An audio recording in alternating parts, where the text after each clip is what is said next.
পশ্চিমবঙ্গ আমার, আসামও আমার, মণিপুরও আমার, এই বদ্বীপ পুরোটাই হলো আমাদের। প্রিয় তারেক রহমান, কোনোটা পীর পুরুষ থেকে থাকে, এই একটা মাগারি আছে, একটা জন্যই বাংলাদেশটা ঠিক আছে, আর বাকিগুলো গোয়া মারা খাই দিয়েছে। আর একদিনে ইয়া দিল বাসটা খাইয়া দেশের গোয়াটা মেরে দিল। আর এখন এই একজনই রাজপথে, কেউ কবে কি কখন কি হাদি ভাইয়ের নাম শহীদ হয়েছে তার ঠিক নেই। তো এখনো সময় আছে, আমরা সবাই এর পাশে এসে দাঁড়াই, এরা শক্তিশালী বানাইতে হইব, আমাদের এর মনোবল বাড়াই দিতে হইব। আমরা আরও ছাত্রছাত্রী ভাই বোন সবাই মিলে নাসির ভাইয়ের পাশে এসে দাঁড়াই। হাসনাত ভাই, আপনাদের সকলকে বলতেছি,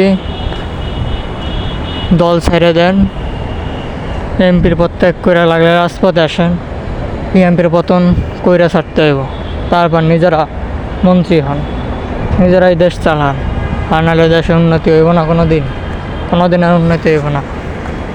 এর একটা হুঙ্কার, বাঘের মতন হুঙ্কার, সিংহের মতন একাই লড়ে যাচ্ছে ইন্ডিয়ার বিরুদ্ধে। কতক্ষণ কিছুদিন লড়ে, সীমান্তে যে কিছুদিন মাঠে, এভাবে সে কবে কখন কি কোথায় তাকে শেষ করে দেওয়া ঠিক নেই। এখন আমাদের তারা প্রোটোকল দিতে হইব, তাকে সাপোর্ট দিতে হইব, তাদের পাশে থাকতে হইব, তার বডিগার্ড হিসাবে আমাদের থাকতে হইব। এর পিছে থাকলে হইব, সামনে থাকলে হইব, সাইডে বামে সব পাশে থাকতে হইব আমাদের। এ শুধু আমাদের নেতৃত্ব দিব, বাকিটা আমরা সামলাবো। তো আসো সবাই রাজপথে এসো, আবার স্বাধীন করব দেশ, গর্ব আমাদের বাংলাদেশ। মূর্খদের দেশ থেকে পতন করতে, দেশ থেকে তারাই দেব, তারাইলে চলবে না, যায় জবই করতে হবে, জবই করিয়া ওই রক্ত ওদের দেহ টানাই দিতে হইব। পরে যে সরকার আইব ওই সরকার দেখবো আর ভালো ভালো কাজ করবো, আর না দেশের উন্নতি হইব না। আলাদা আগে ধরতে হবে সালাউদ্দিন পাড়ারে দইরা ধরা পাড়ারে কালা পাড়া বানাইতে হইব, কালা পাড়া আর লাল পাড়া গলা কাড়িয়া লাল বানাই ফেলাইতে হইব। সালাউদ্দিন একবার মুন্ড আলাদা বানাই ফেলাইতে হইব, চুদির বেট শালার বুচ্ছালা ভাষণ মারা, একটা ভাষণ মারা, আমরা করছি ও করছি, পালা করছি না আমার শালা। যে পাইতাম আমি চুদলিং বং করে যেতাম শালার চৌধুরী ভাই। সালাউদ্দিনের জন্মটা দেশে কোন হালায়, আমার তো মনে হয় সালাউদ্দিনের জন্ম দিয়েছে কুত্তাই দেশে, কুত্তাই ছাড়া দেয় নেই। ছাগলে বেঁধে পাইলে আর ছাগল দিলে ভালো জন্ম নিত, নিশ্চিত কুত্তাই দিচ্ছে। এই কারণেও কুত্তার মতন শুরু করছে। তো এইটুকুই, আমরা এখন একজনের পাশে দাঁড়াই।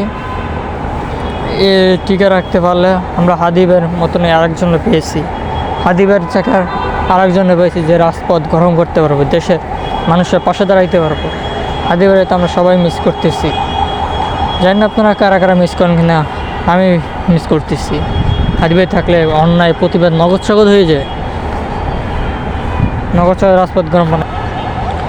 আর এই ভাষণ শুনলে তো মনটাই জুড়াই যায়। হাদিবের ভাষণ আরেকটা আমরা পেয়েছি, তো আমরা বলবো একে আমাদের যত্ন সহকারে রাখতে হবে। সোনা নাসিরউদ্দিন ভাই একটা সোনা, আমাদের যত্ন করে রাখতে হবে। হাদি বাইরে হারাইছি, নাসির বাইরে হারাইলে চলবো না আমাদের, এটা আমাদের যত্ন সহকারে রাখতে হবে।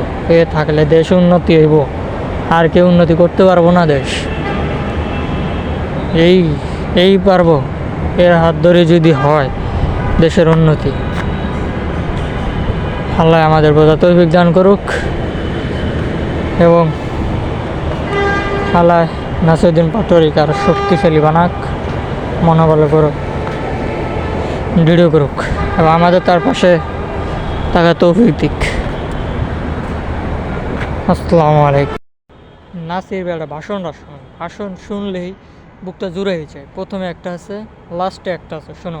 আর 1 জুলাইতে বিএনপির পতন বাংলাদেশে হবে ইনশাআল্লাহ।